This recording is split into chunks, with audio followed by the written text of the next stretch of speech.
Mais je vous dis que parmi les hommes, les criminels mercenaires qu'on arrête au nord du Mali, parfois il y a des Djiboutiens, il y a des Soudanais, il y a des Éthiopiens, il y a des Tchadiens.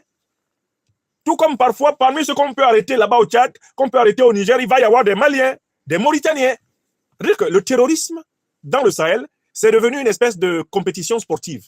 C'est un championnat.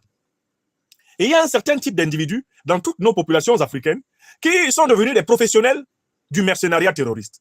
Ils voyagent de frontière en frontière pour être recrutés par des factions, par des groupes, faire la guerre, avoir de l'argent et revenir voir une ou deux de ces femmes là où ils peuvent les trouver. Il y a des gens qui ont organisé leur vie autour de l'activité terroriste. Soit parce qu'ils vendent des armes aux terroristes, soit parce qu'eux-mêmes vendent leur expérience militaire comme terroristes.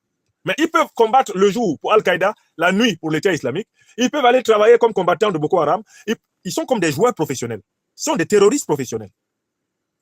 Ils agissent sur mission. Il arrive, je ne sais pas, dans une région, il dit, ah oui, moi j'ai déjà combattu dans le nord du Niger. Voici ce que j'ai fait, j'ai telle expérience. On dit, très bien, nous voulons attaquer le pipeline du Niger à tel endroit, tel jour. Est-ce que tu peux mener l'opération? Il dit oui. On dit, mais tu veux combien pour ça? Il dit, bon, vous me donnez 100 000 francs CFA.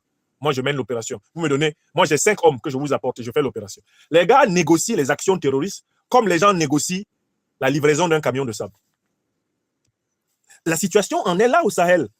Le terrorisme se négocie comme on négocie l'achat d'un bœuf.